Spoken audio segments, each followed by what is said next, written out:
அனைவருக்கும் வணக்கம். நம்ம குரூப் 1 மெயின்ஸ்க்காக டிஸ்கிரிப்டிவ் டைப்ல டெய்லி கரண்ட் அஃபேர்ஸ் கொஸ்டின் பார்த்துட்டு இருக்கோம். இன்னைக்கு டே 24 ஆன கொஸ்டின்ஸ் பார்க்கலாம். ஸோ கொஸ்டின் என்ன அப்படின்னா, நீதித்துறை ஊழலின் அபாயங்கள் மற்றும் விளைவுகள், அதாவது ஜுடிஷியல் கரப்ஷனால ஏற்படுற ரிஸ்க் அண்ட் கான்சிக்வன்சஸ் என்ன, அதை தான் நம்ம இன்னைக்கு பார்க்க போறோம். First point, erosion of public trust, பொதுமக்களின் நம்பிக்கை இழப்பு. ஒரு நாட்டோட ஜுடிஷியல்ல கரப்ஷன் இருக்கு அப்படின்னா இது என்ன பண்ணுன்னா, அந்த நாட்டோட சிட்டிசன்ஸ்க்கு வந்து அந்த நாட்டு மீது, அந்த நாட்டோட நீதித்துறை மீது நம்பிக்கை இழப்பை ஏற்படுத்தும். வெறும் நீதித்துறை மேலதான் நம்பிக்கை இழப்பை ஏற்படுத்துமானா இல்ல. இது வந்து பார்க்கலாம். பாருங்க, நீதிபதிகளின் சமரசம் செய்யப்படுபவர்களாக காணப்படும் போது, அதாவது நீதி ஒரு ஜுடிஷியல் எப்படி இருக்கணும் அப்படின்னா, பாதிக்கப்பட்டவருக்கு நீதியையும் அவருக்கு தேவையான நிவாரண நடவடிக்கை வாங்கி தரணும், அப்படிதானே? ஆனா அதை விட்டுட்டு பாதிக்கப்பட்டவருக்கும் குற்றவாளியையும் காம்ப்ரமைஸ் பண்ற விதமா இருந்துச்சுன்னா அது வந்து அந்த நாட்டோட சிட்டிசனுக்கு வந்து அந்த நாட்டோட என்டையர் டெமோக்ராட்டிக் இன்ஸ்டிடியூஷன் மேலேயே வந்து அது என்ன பண்ணும் அப்படின்னா நம்பிக்கையின்மை ஏற்படுத்தும். அது என்ன டெமோக்ராட்டிக் இன்ஸ்டிடியூஷன் அப்படின்னா, லெஜிஸ்லேட்டிவ் அசம்பிளியா இருக்கலாம், எலெக்ஷன் கமிஷனா இருக்கலாம், இல்லைன்னா பப்ளிக் சர்வீஸ் கமிஷனா இருக்கலாம். எல்லாமே அந்த நாட்டோட ஜனநாயகத்தை தாங்கி நிறுத்தக்கூடிய அனைத்து நிறுவனங்கள் மீதும் வந்து அது நம்பிக்கையின்மை ஏற்படுத்தும். ஏதாவது ஒரு நிறுவனத்துல பிரச்சனை அப்படின்னா நம்ம நீதித்துறையை நாடிதான் போறோம், அங்கேயே ஊழல் இருக்கு அப்படின்னா மற்ற நிறுவனங்களோட நடவடிக்கைகளை ஈடுபடுறதுக்கு வந்து எப்படி ஒரு சிட்டிசனுக்கு வந்து நம்பிக்கை வரும்? ஸோ வந்து ஃபர்ஸ்ட் பொதுமக்களோட நம்பிக்கை இழப்பை ஏற்படுத்தும். பொதுமக்களுக்கு வந்து அந்த நாட்டோட ஜுடிஷியல் மட்டும் இல்லாம மொத்தமே அந்த நாட்டோட என்டையர் கவர்மெண்ட் மேலேயே அது வந்து நம்பிக்கை இழப்பை ஏற்படுத்தும். ரெண்டாவது, சட்டத்தின் ஆட்சி பாதிக்கப்படுதல். ரூல் ஆஃப் லா நம்ம படிச்சிருப்போம். அதாவது பொலிட்டிக்கல் இன்ஃப்ளூயன்ஸ்னாலயோ இல்லைன்னா மணி பவர்னாலயோ ஒருத்தர் அவருக்கு தேவையான நீதியை வாங்க முடியும், இல்லைன்னா பாதிக்கப்பட்டவருக்கு அநீதியை மறுபடியும் ஏற்படுத்த முடியும் அப்படின்னா அந்த நாட்டோட என்டையர் சட்டமே பாதிக்கப்படுறதா நம்ம எடுத்துக்கலாம். இது வந்து சமூகத்துல வந்து மிகப்பெரிய அபத்தமான சுச்சுவேஷன்ஸ் உண்டாக்கும். இது அதிகமான சட்டவிரோத செயல்களை ஊக்குவிக்கிற விதமா இருக்கும் இது. நெக்ஸ்ட், அரசியல் மற்றும் நிர்வாக தலையீடு. ஒரு நாட்டோட ஜுடிஷியல் எப்படி இருக்கணும் அப்படின்னா இண்டிபெண்டா இருக்கணும். அதை வந்து யாருமே இன்ஃப்ளூயன்ஸ் பண்ணக்கூடாது. ஒருத்தருக்கு தேவையான நீதியை வாங்கி தரணும் அப்படின்னா எந்தவித இன்ஃப்ளூயன்ஸ் இல்லாம ஒரு நேர்மையான விசாரணையா இருக்கணும். ஸோ வந்து ஒரு நீதித்துறையில வந்து சுதந்திரம் வந்து இம்பார்ட்டன்ட். ஸோ ஒரு பொலிட்டிக்கல் இன்ஃப்ளூயன்ஸ்னால ஒருத்தரால அவருக்கு தேவையான நீதியை வாங்க முடியும் அப்படின்னா அது வந்து அந்த நீதித்துறையோட சுதந்திரத்தை பாதிக்கும் தானே அர்த்தம். ஸோ வந்து இண்டிபெண்டன்ட் வந்து இம்பார்ட்டன்ட் ஒரு நாட்டோட நீதித்துறையில. நெக்ஸ்ட், நீதி தாமதமாதல் மற்றும் வழக்குகள் குவிதல். அதாவது ஒரு ஃபேமஸான கோட் உண்டு, ஜஸ்டிஸ் டிலைட் இஸ் ஜஸ்டிஸ் டினைன்னு சொல்லுவோம். தாமதமான நீதி என்பது ஒரு மறுக்கப்பட்ட நீதி. அதாவது நீதி தாமதமா கிடைச்சா கூட அது ஒரு அநீதி தான். நம்ம வந்து கொஞ்சம் இயர்ஸா வந்து ஒரு நியூஸ் கேள்விப்பட்டிருப்போம், ராஜீவ்காந்தி மர்டர் கேஸ். முருகன், சாந்தன், பேரறிவாளன், இந்த 3 பேர் நேம் அடிக்கடி நம்ம நியூஸ்ல கேள்விப்பட்டுக்கிட்டே இருப்போம். ஸோ இதுல ரீசெண்டா தான் பேரறிவாளனுக்கு என்ன பண்ணாங்கன்னா, அவர் வந்து விடுதலை பண்ணி அவரோட கேஸை தள்ளுபடி பண்ணாங்க. அவர் மீதான குற்றச்சாட்டுகளை வந்து எதிர்த்தரப்பால நிரூபிக்க முடியல அப்படின்னு. ஸோ அவருக்கு கடந்த 30 வருஷமா அவர் வந்து இந்த கேஸ்க்காக அலைஞ்சிட்டு இருக்காரு, சிறையில இருக்காரு. ஸோ 30 வருஷம் கழிச்சு இப்போ வந்து அவரோட கேஸை தள்ளுபடி பண்றாங்க. இதனால அவர் இழந்தது என்ன அப்படின்னா, அவருக்கு தேவையான நீதி இழந்ததை விட அவரோட வாழ்க்கையை இழந்துட்டாரு. 30 வருஷம் இப்போ அவருக்கு தேவையான நீதி கிடைச்சிட்டு, ஆனா போன காலங்கள் கிடைக்குமா? 30 வருஷம் சிறையில இருந்திருக்காரு. ஸோ வந்து தாமதமான நீதிங்கிறது ஒரு அபத்தம். அது வந்து நீதி இல்ல, அது ஒரு அநீதி. அதுதான் எல்லாம் சொல்றோம். அதாவது வேண்டுமென்றே தாமதங்கள், ஹியரிங்க வந்து வேணும்னே தள்ளி போடுறது, குற்றவாளி வரல, சாட்சியாளி வரல, இல்லைன்னா ஃபைல் சம்பந்தமான இஷ்யூஸ்னால ஹியரிங்க தள்ளி போடுறது, இதெல்லாம் வந்து தாமதமான இது வந்து. அப்புறம் ஏழைகளும் அதிகாரமற்றவர்களுக்கும் நீண்டகால அநீதி அனுபவிக்கிறார்கள். இதனால என்ன பண்றாங்கன்னா, இந்த ஜஸ்டிஸ் டிலைட் ஆகுறதுனால வந்து பாதிக்கப்படுறது அதிகமா ஏழைகள் தான் இருக்காங்க. அப்புறம் ஒழுங்கமைக்கப்பட்ட குற்றங்களின் எழுச்சி. ஸோ ஒரு நாட்டோட ஜுடிஷியல் கரப்ஷன் எதை உருவாக்கும் அப்படின்னா, ஒரு குற்றவாளிக்கோ இல்லைன்னா அந்த குற்ற செயலை தூண்டக்கூடிய நபர்களுக்கோ அது வந்து தைரியத்தை உண்டாகும். அதான் சொல்றாங்க, ஊழலை தண்டிக்க நீதிமன்றங்கள் தவறினால் குற்றவாளிகள் தைரியம் அடைகின்றன. அதாவது வெல் ஆர்கனைஸ்டு கிரைமை பிளான் பண்ண அவங்கள வந்து இது வந்து உந்தும். அதாவது ஒரு நாட்டில் உள்ள ஜுடிஷியல் மேலேயே நம்பிக்கை இழப்பு ஏற்பட்டுட்டுனா அது வந்து குற்றவாளிகளை வந்து பிளான் பண்ணி கிரைம் பண்ண தூண்டும். ஏன்னா, அங்கதான் கரப்ஷன் இருக்கு. ஸோ வந்து அவங்க எப்படியும் அவங்களுக்கு தேவையானத சாதிச்சிடலாம் நீதித்துறைய வச்சு. ஸோ வந்து குற்றங்களை வந்து அதிகமாக்கும். ஏற்றத்தாழ்வு மற்றும் ஒதுக்கப்படுதல். மணி இன்ஃப்ளூயன்ஸ்னால ஒருத்தரால நீதி வாங்க முடியும் அப்படின்னா வந்து இது ஒரு இது ஆப்வியஸ்லி இது ஒரு ஏற்றத்தாழ்வு தான். ஒருத்தரால அவரோட பணத்தையோ, செல்வாக்கையோ, அரசியல் அதிகாரத்தையோ பயன்படுத்தி நீதி வாங்க முடியும் அப்படின்னா, இது வந்து ஒரு ஏற்றத்தாழ்வு தானே. இன்இக்வாலிட்டி அண்ட் மார்ஜினலைசேஷன் இதுதான் சொல்றோம். ஸோ வந்து இது வந்து சமூக நீதியை ஏற்படுத்தும். நெக்ஸ்ட் அக்கௌண்டபிலிட்டி டிஃபெக்ட் பொறுப்புணர்வு பற்றாக்குறை. பாருங்க in-house mechanism fail to punish corrupt judges. அதாவது ஒரு நாட்டோட ஜுடிஷியல்லே கரப்ஷன் இருக்கு அப்படின்னா இன்ஹவுஸ் மெக்கானிசம் என்னதுன்னு ரெகுலரா நம்ம கிளாஸ் ஃபாலோ பண்ணியிருக்கிறவங்களுக்கு தெரிஞ்சிருக்கும் போன கிளாஸ்ல. அதாவது அந்த நாட்டில் உள்ள நீதிபதிகள் உச்ச நீதிமன்றத்தோ இல்லைன்னா உயர் நீதிமன்ற நீதிபதிகள் மேலேயே நம்ம வந்து ஒரு ஒரு குற்றச்சாட்டை வைக்கும் அப்படின்னா சீஃப் ஜஸ்டிஸ் தலைமையில வந்து ஒரு டீம் ஃபார்ம் பண்ணி அதை விசாரிப்பாங்க. ஸோ ஜஸ்டிஸ்லயே கரப்ஷன் இருக்கும்போது இந்த விசாரணையும் அவங்களால தானே நடத்தப்படுது. அப்ப எப்படி இதுல ஒரு நேர்மையான முடிவு எடுக்க முடியும்? ஸோ வந்து ஜஸ்டிஸ் அதாவது சுப்ரீம் கோர்ட் மற்றும் ஹைகோர்ட் நீதிபதிகள் மேல மேல எந்த குற்றச்சாட்டுகளும் நிரூபிக்க முடியாம போகும்.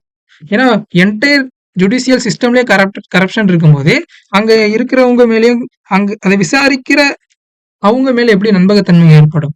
இதுதான் சொல்றாங்க. இன்ஹவுஸ் மெக்கானிசம் வந்து ஃபெயில் ஆகும். அப்புறம் வெளிநாட்டு முதலீட்டின் தாக்கம். அதாவது ஒரு நாட்டோட ஜுடிஷியல் சிஸ்டம்ல கரப்ஷன் இருக்கு அப்படின்னா அது அந்த நாட்டோட எக்கனாமிக் ரீதியா அது பாதிப்பை ஏற்படுத்துமா அப்படின்னா கண்டிப்பா ஏற்படுத்தும். ஒரு நாட்டோட எக்கனாமிக்கையும் தாண்டி ஒரு தனி மனிதனோட எக்கனாமிக் குரோத்லயே அது பாதிப்பு ஏற்படுத்தும். இப்போ வந்து ஒரு இன்வெஸ்டர் வந்து இன்வெஸ்ட் பண்றாங்க. ஸோ இன்வெஸ்ட் பண்ணும்போது ஒரு நிறுவனத்திலேயோ இல்லை ஒரு தனி ஆள்கிட்டயோ ஏதாவது இன்வெஸ்ட் பண்ணும்போது லீகல் டாக்குமெண்ட்ஸ் அதெல்லாம் ரெடி பண்றாங்க. ஏன் ரெடி பண்றாங்க அப்படின்னா ஃபியூச்சர்ல ஏதாவது பிரச்சனை வந்தா நம்ம வந்து நீதிமன்றத்தை நாடி போய் அதை சரி பண்ணலாம் அப்படின்னு. அங்க நீதித்துறையே கரப்ட் ஆகி இருக்கும்போது அவங்க இன்வெஸ்ட் பண்ண பயப்படுவாங்க. இந்த லீகல் டாக்குமெண்ட்லாம் நம்பி பயன் இல்லை அப்படின்னு நினைப்பாங்க. ஸோ வந்து ஒரு நாட்டுக்குள்ள இன்வெஸ்ட்மெண்ட் வராது. இன்வெஸ்ட் பண்றவங்க வந்து வரமாட்டாங்க. ஏன்னா ஃபியூச்சர் இன்கேஸ் பிரச்சனை ஆனா அங்க கரப்ஷன் இருக்கு, நமக்கு சாதகமான நீதி கிடைக்காது அப்படின்னு நினைச்சு. ஸோ வந்து இது வந்து எதை பாதிக்கும் அப்படின்னா முதலீட்டுல பாதிப்பு ஏற்படுத்தும். பாருங்க FTA and economic growth suffer due to legal unpredictably. இது வந்து எஃப்டிஏ பாதிக்கும். நெக்ஸ்ட் நீதித்துறையில பொறுப்புணர்வு ஏன் தேவை? ஸோ வந்து ஒண்ணா பார்க்கலாம். சட்டத்தின் ஆட்சியை நிலைநிறுத்துதல்.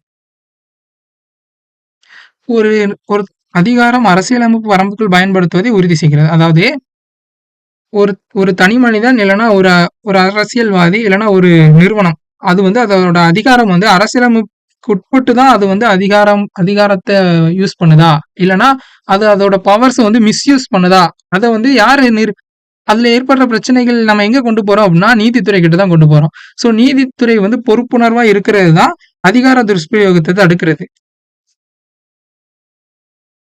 நீதித்துறை சுதந்திரத்தின் தவறான பயன்பாட்டை தடுக்கிறது. அதாவது இண்டிபெண்டன்ஸ் வந்து மிஸ்யூஸ் பண்ணாம இருக்கிறது வந்து நீதித்துறை தான் பாதுகாத்து வருது. நெக்ஸ்ட் பொதுமக்களின் நம்பிக்கையை பராமரிக்கிறது. பாருங்க வெளிப்படைத்தன்மை, நியாயத்தன்மை மற்றும் பாரபட்சமின்மை. டிரான்ஸ்பரன்சி தான் ஒரு கேஸ் ஸ்டார்ட் ஆகி எண்டு வர அதுல மேற்கொள்ளக்கூடிய நடவடிக்கைகள், அதோட ஹியரிங்ஸ், டேட்ஸ், அதுல என்ன குற்றம், இதெல்லாம் வந்து ரொம்ப டிரான்ஸ்பரண்டா இருந்தா பப்ளிக் வந்து நம்பிக்கை வரும் அந்த நாட்டோட நீதித்துறை மேல. அதுதான் சொல்றாங்க.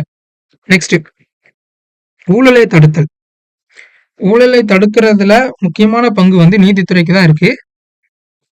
நீதித்துறையோட பொறுப்புணர்வு தான் கரப்ஷனை கட்டுப்படுத்துறதுக்கான இம்பார்ட்டன்டான ஒரு விஷயம். அதான் எல்லாம் சொல்றோம். பொறுப்புணர்வு நீதிபதிகளுக்கிடையே நெறிமுறையற்ற நடைமுறைகளை தடுக்கிறது.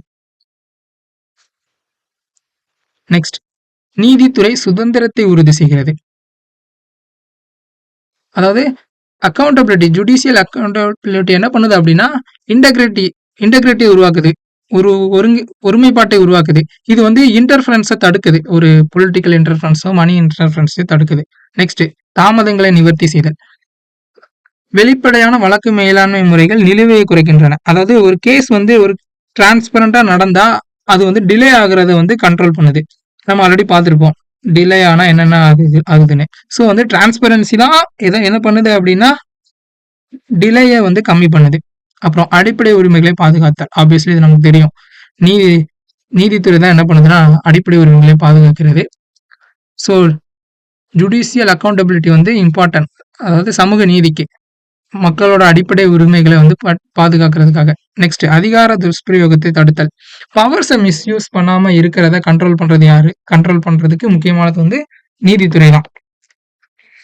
அது வந்து ஒருத்தரோட அதிகார மீறலை தடுக்கிறது. ஒரு தனி மனிதனுக்கோ ஒரு நிறுவனமோ இல்லைன்னா ஒரு அதிகாரத்துல உள்ளவங்களோட அதிகார மீறலை வந்து அது தடுக்குது. So அக்கௌண்டபிலிட்டிங்கிறது important. நெக்ஸ்ட் கட்டமைப்பு விமர்சனங்கள். அதாவது ஒரு நல்ல கிரிட்டிசிசம் இல்லைன்னா ஒரு சீர்திருத்தத்துக்காக ஒருத்தர் பேசுற விஷயங்களை வந்து ஊக்குவிக்கிறது. இல்லைன்னா அவங்க மேல கேஸ் போட்டு அவங்க வந்து பேசுனதுக்காக வருத்தப்படுற அளவுக்கு கொண்டு போகாம ஒரு நல்ல கிரிட்டிசிசத்தை ஊக்குவிக்கிறதுக்கு அக்கௌண்டபிலிட்டி இம்பார்ட்டன்ட் நீதித்துறைக்கு. நெக்ஸ்ட் மேற்கொள்ள வேண்டிய நடவடிக்கைகள் வே ஃபார்வர்ட். என்னென்ன பண்ணலாம் அப்படிங்கிற மாதிரி. நியமனங்கள் மற்றும் இடமாற்றங்களில் வெளிப்படைத்தன்மை. யாரோட நியமனங்கள் அப்படின்னா ஜஸ்டிஸ் நீதிபதிகளோட நியமனங்கள். என்ஜேஏசி போன்ற கட்டமைப்புடன் கொலிஜிய முறையை சீர்திருத்துதல். அதாவது national judicial appointment commission, national judicial appointment commissions, இதை நம்ம என்ஜேஏசின்னு சொல்றோம். அதாவது ஒரு நீதிபதிகளை இடமாற்றம் செய்யக்கூடிய முடிவுகளை எடுக்கக்கூடிய ஒரு அமைப்புன்னு வச்சுக்கலாம். இதை வச்சு நம்ம கொலிஜியம்னா படிச்சிருப்போம். ஸோ கொலிஜியம் அமைப்புகளை வந்து சீர்திருத்தணும். சுதந்திரத்தை சமரசம் செய்யாமல் வெளிப்புற மேற்பார்வையை உள்ளடக்குதல். நெக்ஸ்ட் ஒழுங்காட்சி நெறிமுறையை வலுப்படுத்துதல். அதாவது இன்டிசிப்ளினரி மெக்கானிசம் நம்ம பார்த்திருப்போம். இன்கோர்ஸ் மெக்கானிசம். அது மாதிரி ஒரு நீதிபதிகளுக்கான ஒழுங்காற்று நடைமுறைகள் இருக்கும். சில கோட்பாடுகள் இருக்கும் அவங்களோட லா அண்ட் ஆர்டர்ல, அப்புறம் புரோட்டோகால்ஸ்ல. அதை வந்து வலுப்படுத்தணும். அதுல வந்து சட்ட சிக்கல்கள், சட்டத்துல இருக்கக்கூடிய ஹோல்ஸ் இதெல்லாம் இல்லாம அதை வந்து வலுப்படுத்தணும். அதான் எங்க பேச சொல்றாங்க. அப்புறம் சுதந்திரமான நீதித்துறை நெறிமுறைகள் ஆணையத்தை நிறுவுதல். அதாவது ஒரு இண்டிபெண்டான ஜுடிஷியல் எத்திக்ஸை உருவாக்கணும். நெக்ஸ்ட் நீதிபதிகளின் சொத்து அறிவிப்பு. ஆண்டுதோறும் கட்டாய சொத்து அறிவிப்பு பொது வெளியில் வெளியிடப்பட வேண்டும். அதாவது நீதிபதிகளோட சொத்து மதிப்புகள் வந்து எவ்ரி இயர் அவங்ககிட்ட எவ்வளவு இருக்கு அப்படிங்கிறத வந்து டிரான்ஸ்பரண்டா வெளியிடணும். இது என்ன பண்ணும் அப்படின்னா அவங்க ஊழல் பண்ணியிருக்காங்களா பண்ணலையாங்கிறத வெளிப்படுத்தும். ஸோ அதான் அதில் சொல்றாங்க. நெக்ஸ்ட் லோக்பால் கீழ் நீதித்துறையை உள்ளடக்குதல். அதாவது பிரிங்க் ஜுடிஷியரி வித்தின் லோக்பால்ஸ். அதாவது சுதந்திரம், நீதித்துறை வந்து சுதந்திரமா இருக்கணும். அது ஒரு இண்டிபெண்டன்ட் பாடி. அதோட சுதந்திரம் வந்து சீர்கெடாம அதை லோக்பால் கீழே கொண்டு வரணும். அதோட லோக்பால் கீழே கொண்டு வரணும்னு சொல்லிட்டு அதோட சுதந்திரத்தை பறிச்சிடக்கூடாது. சுதந்திரம் கெடாம அதை லோக்பால் கீழே கொண்டு வரணும். அதுக்கு வந்து என்ன பண்ணணும் அப்படின்னா லோக்பால் சட்டத்தை வந்து அதற்கு ஏற்ற மாதிரி அமெண்ட்மெண்ட் பண்ணணும். நெக்ஸ்ட் டிஜிட்டல் மயமாக்கல் மற்றும் ஏஐ அடிப்படையிலான மேலாண்மை. அதாவது கோட்ஸ் நீதித்துறையில ஏற்படுற அந்த தாமதங்கள் அதை குறைக்க வந்து கோட் வந்து அறிமுகப்படுத்துறது.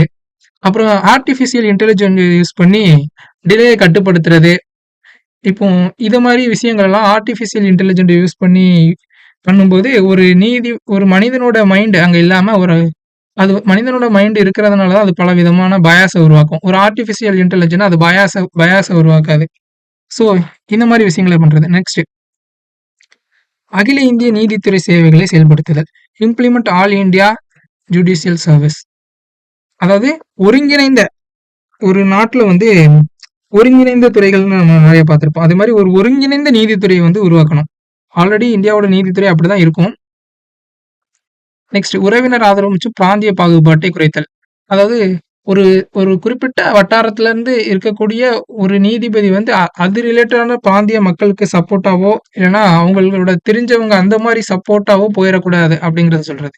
நெக்ஸ்ட் ஓய்வுக்கு பிந்தைய நியமனங்களை ஒழுங்குபடுத்துதல். இப்போ வந்து ஒரு நீதிபதி வந்து ரிட்டையர் ஆயிட்டாருன்னா அவரோட சேவை வந்து அதோட முடியறதில்ல. அவர் அதுக்கப்புறம் நிறைய கமிஷன்ஸ்க்கு இல்லைன்னா கமிட்டிக்கு வந்து அவர் வந்து ஹெட்டா அப்பாயின்ட் பண்ணுவாங்க. ஸோ அந்த காலத்தை ஒழுங்குபடுத்தணும். நீதிபதிகள் எந்த ஒரு ஆணையம் அல்லது தீர்ப்பாயத்தில் சேருவதற்கு முன் 2 ஆண்டுகால இடைவெளி கட்டாயமாக்கப்பட வேண்டும் சொல்றாங்க. நெக்ஸ்ட் நீதிமன்ற அவமதிப்பு சட்டத்தை சீரமைத்தல்.